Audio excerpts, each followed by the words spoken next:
petit live pour parler un petit peu de l'intuition. Comment activer notre intuition? Alors, il s'agit de recevoir des informations. Sauf que dans la société où nous avons grandi, une société capitaliste et patriarcale, le côté féminin et le côté masculin que nous avons toutes et tous, eh bien, il n'est pas en équilibre.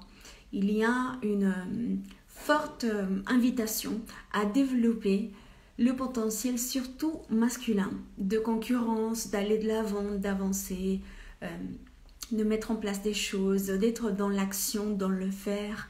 Alors que le côté féminin nous propose d'être à l'accueil, d'être à l'écoute, de laisser les choses venir et les accueillir. Et on est aussi sur un monde qui a trait plus aux émotions. Les émotions dans le système où nous vivons, elles sont utilisées à des fins plus commerciales qu'autre chose. C'est-à-dire qu'on va provoquer chez nos potentiels clients une émotion et comme ça, on va les capter pour leur vendre des choses. Nous, en spiritualité, l'idée en fait, elle est tout à fait différente.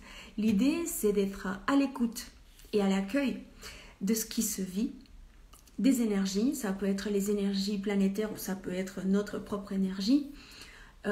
Et des fois, on peut avoir des informations, des intuitions sur ce qui va se passer.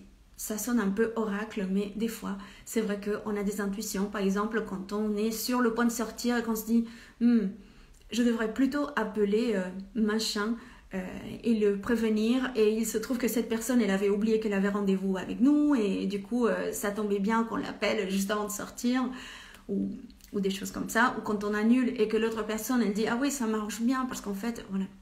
Donc parfois on a des intuitions sur ce qui va se passer ou comment ça pourrait se passer, et parfois on me demande mais comment je fais pour être à l'écoute des messages, des énergies, comment je fais d'ailleurs pour savoir qu'il s'agit de mon intuition et de mon côté féminin? Eh bien, en travaillant justement dans cet équilibre énergie masculine et féminine en nous. Comment faire pour activer surtout le côté féminin qui est celui qui est un peu écrasé, un peu malmené par notre société, celui qu'il faut faire taire.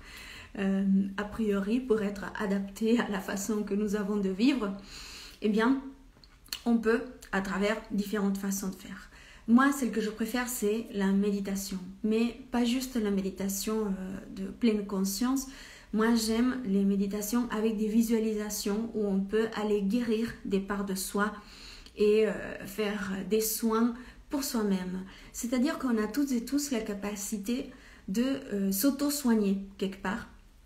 Et donc, je dispense sur ma chaîne YouTube des méditations pour guérir, pour prendre soin de ce sacré féminin qui, en ce moment, veut sortir, qui veut reprendre sa puissance, l'amplitude de toute sa force, pour aider la planète aussi et pour plein de choses, pour mener des actions qui nous mettent plus en connexion et qui nous aident à agir en lien dans le collectif, oui, c'est-à-dire les uns avec les autres, les unes avec les autres, en tenant compte de notre potentiel divin et notre authenticité. Donc l'énergie féminine, elle est plus dans l'inclusion de tout. Donc, ce que je disais, c'est que oui, sur ma chaîne YouTube, si toi ça t'intéresse d'aller équilibrer, d'aller écouter cette énergie féminine et de travailler dessus, il y a une série de 10 méditations sur ma chaîne YouTube qui s'appelle 10 jours avec les déesses hindouistes ou l'équilibre de la Shakti, quelque chose comme ça, je ne me souviens plus le nom exact, mais si tu as une intelligence visuelle très développée, tu vas voir, tu vas sur YouTube, El Medio Cielo, tu mets vidéo. Et là, si tu scrolles un petit peu, si tu vas vers le bas, tu vas trouver les images de ces déesses hindouistes qui m'ont fait canaliser ces messages pour vous, pour les personnes qui me suivent. Donc, si vous ne le savez pas, moi, je perçois des énergies que je peux canaliser.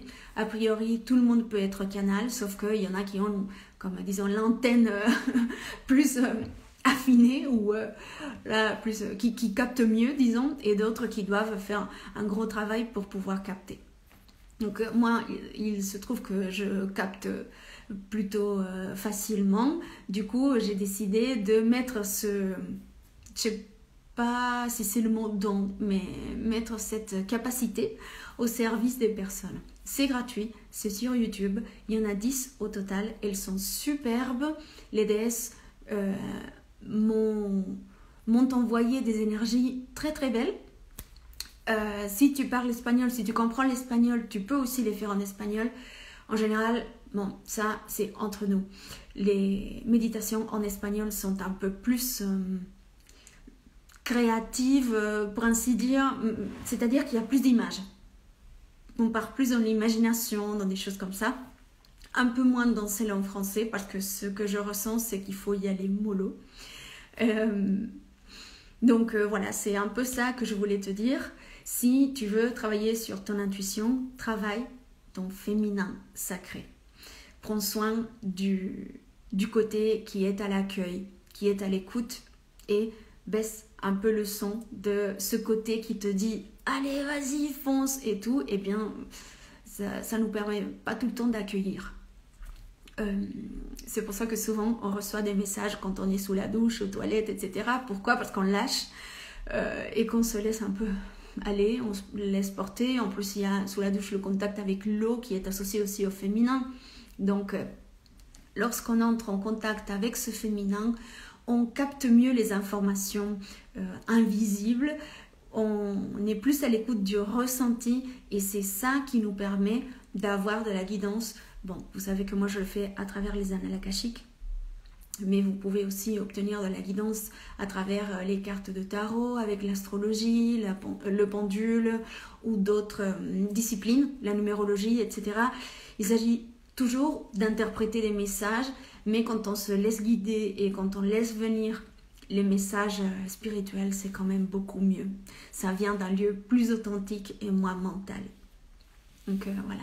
Je t'encourage, je t'invite à faire cette série de 10 méditations qui sont superbes pour donner de la force et de la puissance à ton intuition, pour développer toute cette capacité de réception que tu as et que tout le monde a. Et voilà. Si tu vois que j'ai plein d'énergie, que ça va, que j'ai de la lumière, des choses comme ça, parce que parfois on me dit aussi le contraire, mais si dans cette vidéo tu perçois quand même ça, je peux te dire quelle est l'explication. Et c'est qu'aujourd'hui j'ai fait un atelier d'annales akashiques niveau 1 pour 6 personnes. C'était très intime, c'était très très beau. On a passé un super moment ensemble. Elles sont parties avec un outil qui peut les aider justement à connecter avec des guides spirituels, avec des animaux totems. C'est tout à fait possible aussi, avec des êtres chers, avec des épisodes de vie passée pour pouvoir guérir dans le présent. Et surtout, elles sont parties avec, je pense, de la sérénité et de la paix intérieure. Donc, si toi, ça t'intéresse d'apprendre à lire dans les annales akashiques, tu peux me laisser un message avec ton email et je t'enverrai les prochaines dates pour le niveau 1, sachant qu'il y en a 3. Et que le niveau 1, c'est pour apprendre à connecter avec ses propres guides. Sans plus, je te fais des bisous. Je dis merci à Marie qui dit un atelier génial. Merci encore. Bon, merci à toi d'avoir été là. Et merci par avance aux personnes qui vont sûrement nous rejoindre dans le futur. Alors, comment j'arrête ça? C'est le moment où je me demande comment faire. Allez.